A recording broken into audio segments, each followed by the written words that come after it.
शहदादपुर से शोएब इस्लाम के मुताबिक शहदादपुर पुलिस की कार्रवाई 10 लाख रुपए इनाम याफ्ता इश्तहारी मुजरिम लखानुरिन को गिरफ्तार करने का दावा। तफसीलात के मुताबिक शहदादपुर पुलिस ने दावा किया है कि फकीर रोड के करीब पुलिस मुकाबले के बाद पुलिस ने मुख्तलिफ मुकदमात में मतलूब इश्तहारी मुजरिम जिसकी गिरफ्तारी पर 10 लाख रुपए का इनाम मुकर्रर था, मुकाबले के बाद गिरफ्तार कर लिया है। गिरफ्तार लखानुरिन के खिलाफ कत्ल, इरादा कत्ल, अगवा, ड्यूटी, गिरफ्तारी, पुलिस मुकाबलों समेत संगीन नौयत के 12 मुकदमात दर्ज हैं।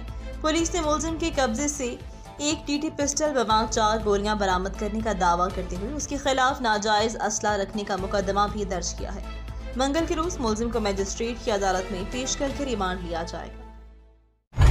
अब तक के लिए इतना ही। मजीद खबरों से बाखबर रहने और ताज़ा अखबार पढ़ने के लिए विजिट करें हमारी वेबसाइट rednews.pk।